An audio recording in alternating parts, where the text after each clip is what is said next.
What's up, good people? Mark Holmes here, and as always, I want to say thank you all for watching, commenting, subscribing, and being part of the Joe Boo Sports Report. Without you guys, as well as you ladies, you know that this literally does not work. This is going to be a very, very short week for us. Having a playoff game here on Monday. Saturday, we know we're going to be watching the Eagles and the Giants, and then come Sunday, our Cowboys will be on the field against the San Francisco 49ers in the divisional round, and what a difference a year makes. They'll be getting on the field tomorrow. They just got in, of course, probably about 3 o'clock in the morning last night. So it is a short week and very little time to prepare for this game. But I don't necessarily think that this is a disadvantage for the Cowboys. Typically, the Cowboys have more of a problem when there's more time to get ready. My feeling after watching the Cowboys versus Washington was it just felt like the Cowboys are going through the motion, that there wasn't really a game plan for that game. And, you know, in football, you get jumped on quick, games just go out of hand really, really fast. Now, it's kind of funny, I should say, listening to the experts, you know, how they're talking about the players and, you know, the teams and the quarterbacks and stuff like that. It's kind of comical because to a man, everybody basically, as far as talking heads out there, Cowboy fans even, of course, anybody who's a non-Cowboy fan, everybody literally said, the Cowboys are going to lose. They're going to lose. Tom Brady is catching his stride. They're getting the team healthy and everything, and they're just going to beat the Cowboys. Dak Prescott's a choker. He stinks, and this, that, and the other. Now, today, everybody's basically like, well, it was just Tampa Bay. You know, they're the worst team in the playoffs, and, you know, they stink. Okay, all right. But when they play the San Francisco 49ers, oh, my goodness, then they're going to have some problems. So I got two things I want to do on this video, and I want you guys to bear with me here. First of all, we talked about the Minnesota Vikings and how, you know, when you looked at their record, it was great, but you had to wonder, you know, Green Bay wasn't as good as they usually are, although the Lions were better. You got the Bears. They didn't have that great of a schedule, and when it came to big games like the Eagles and the Cowboys, they got beat up. I've said to Philly 500 a couple times, what are your big wins? What are your signature wins? You know, you could look at it and say, well, they destroyed the Minnesota Vikings and they beat Kirk Cousins. And it'll remain to see what happens, of course, when they play this weekend against the New York Giants. But I also talked about the San Francisco 49ers. I want to go through their schedule because everybody's going through and talking about how great the Niners are. And I think they won like 9 games straight, which is great. But I want to just go through this, and I want to ask you, what are the big wins here? Okay, so let's pop this up on the board. Oh, I guess I don't have it up on there yet, do I? Let's see. Let me change this up. Give me 1 second here, guys. My apologies. Had stuff set up from last night. Here we go. Pop this up here. This is, and let me make it a little bit bigger. This is what you get with broke-ass media. Okay. All right, let's try that again. Okay. This is the San Francisco 49ers. This is their schedule. Okay. Week 1, they lost to the Bears, which owns the number 1 pick, 19-10. And I get it. That was early in the season. Week 2, they beat the Seattle Seahawks 27-7. Okay. Seahawks were a playoff team, which they beat too. Okay. So that's a playoff team. They lost to the Broncos 11-10.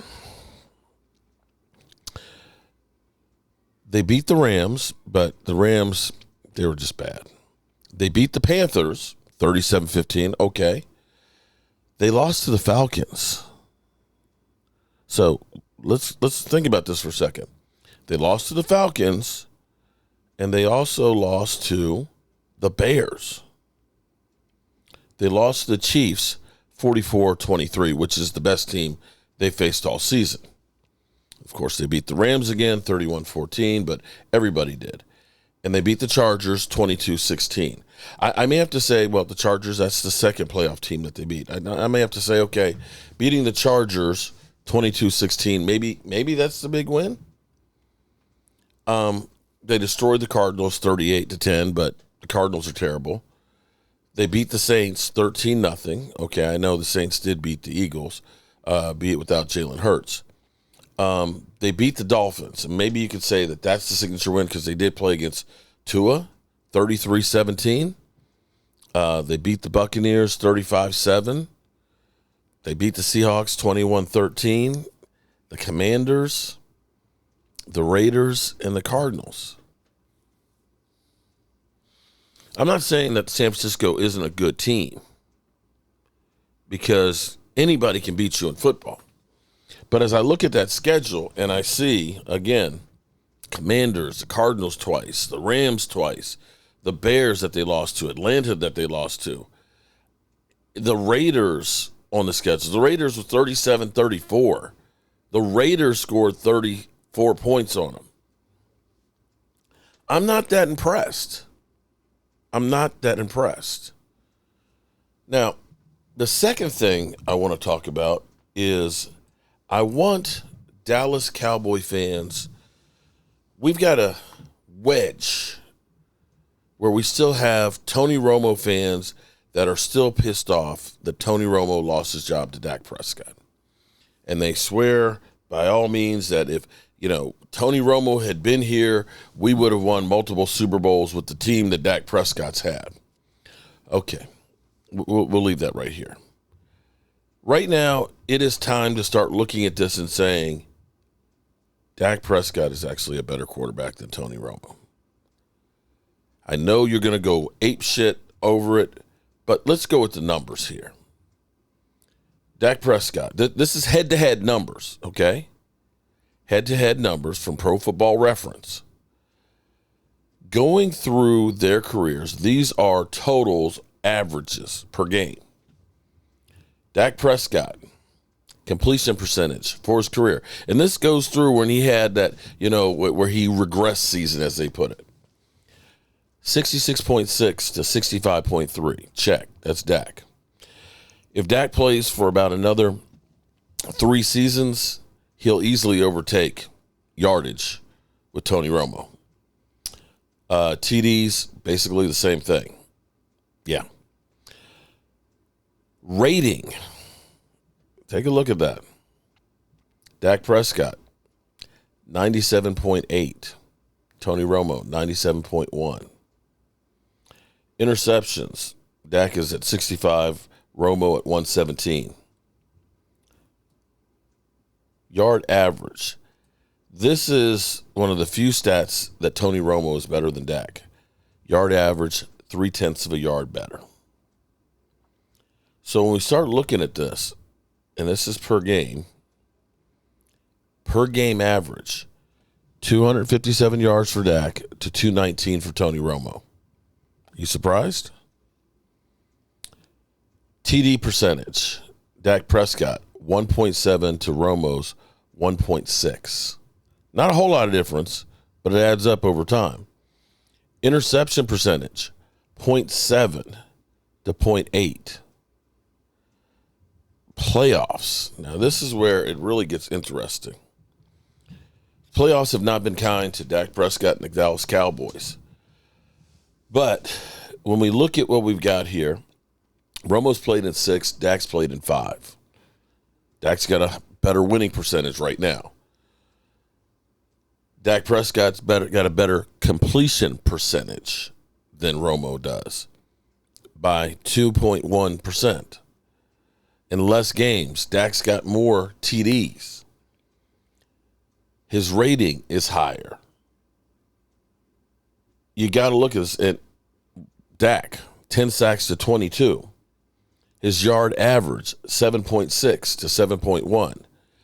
And I dare say, because, let's put this out here too.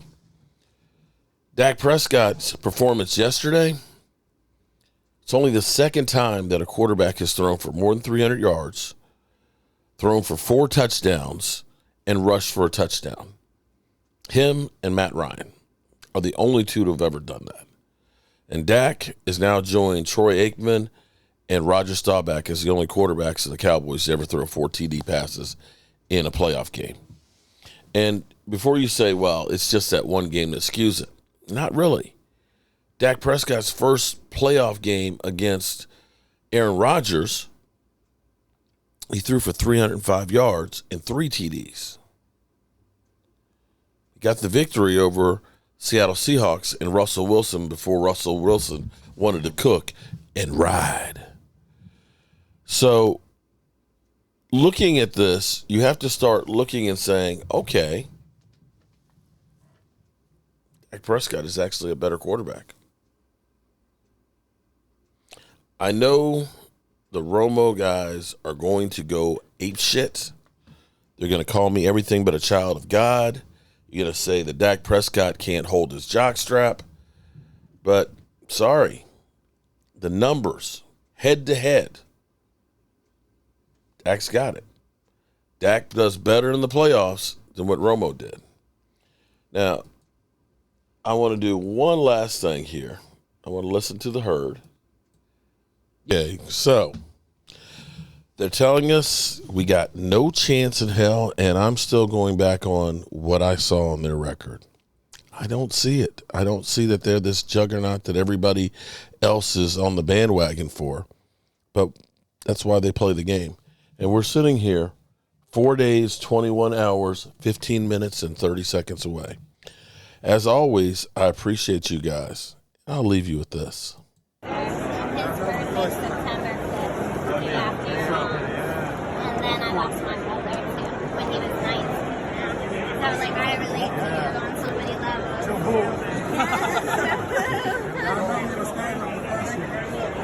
I was scared of my bro. Yeah. As soon as we walked up, he was like, yo. Somebody was doing good in my life. Appreciate you, Joe. Thank y'all. Good luck. Well, we appreciate